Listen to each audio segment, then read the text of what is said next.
Қайырлы күн, құрметті көрермендер. Бүгін сіздерге өте дәмді тосаттан компот жасайтын боламын. Бейнемде соңына дейін болыңыздар.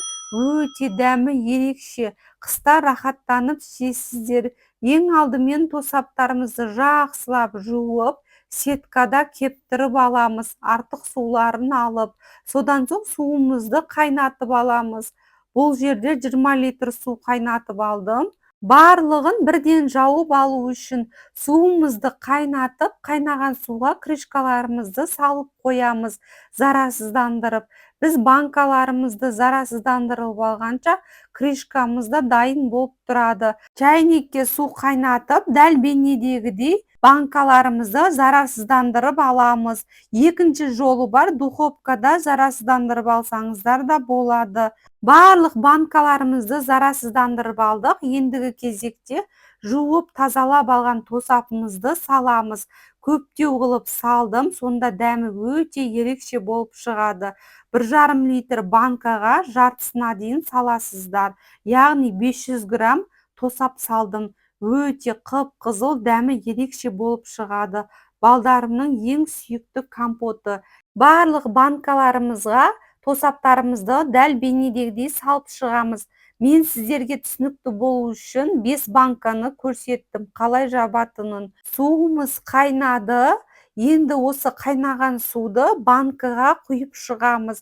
Толтырып құйып аламыз. Содан соң крышкасын жауып, 10 минутқа қалдырамыз. Қайнаған ыстық суымызды құйып, қантымызды салып, бірден жауып алсақ болады. Бірақ қанты ерімегеннен соң атылып кету мүмкін. Сондықтан да ең алдымен сиропын жасап алыңыздар. Сонда банкаларыңыз ұзақ сақталатын болады. Қайнаған ыстық суымызды құйып алдық.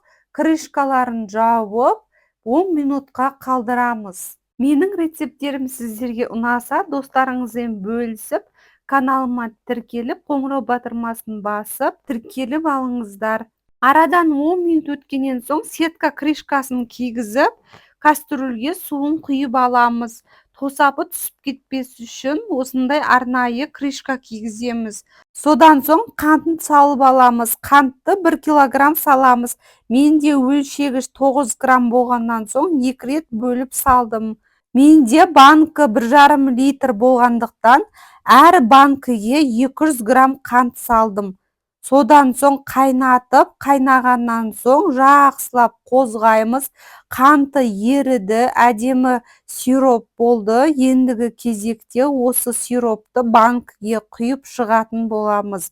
Барлық дайындап алған 5 банкамызға құйып шығамыз. Осы банкылардың барлығына 1 килограмм қант кетті. Сіздер тәтті компот қаламасаңыздар, 150 грамм қант салыңыздар. Барлық сироптарымызды банкамызға құйып шығамыз. Тура бейнедегідей өте дәмді, керемет компот болып шығады. Сіздер де осылай жасап көріңіздер, менің рецептім бойынша. Барлық банкаларымызды бірден жауып алсаңыздар болады, уақыттарыңыз үнемделеді. Мен сіздерге көрсететін болғандықтан 5 банканы ғана көрсеттім. Осылай барлығын жауып аламыз. Крышкаларын бірден қысып жауатын боламыз. Сонда банкамызға ауа кірмей жабылатын болады. Банкі өте қатты ыстық, арнайы қолғаппен немесе мен сияқты тряпкамен ұстап жауып аламыз. Крышкасын бірден осылай бейнедегідей бұраймыз. Сонда қатты жабылатын болады. Жақсылап сүртіп, банкаларымызды аударып қоямыз. Содан соң одеялмен орап қоясыздар. Сонда банкаларымыз ұзақ уақытқа сақталатын болады.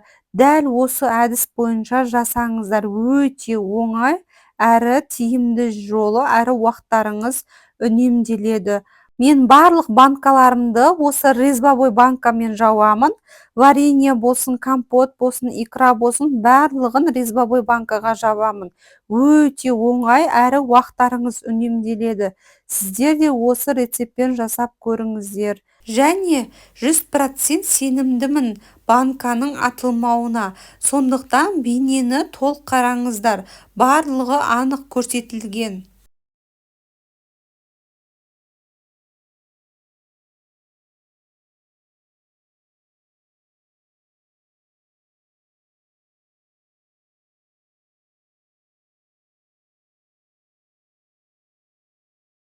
Банкаларымыздың барлығын жауып алдық. Қараңыздаршы, түсі өте керемет.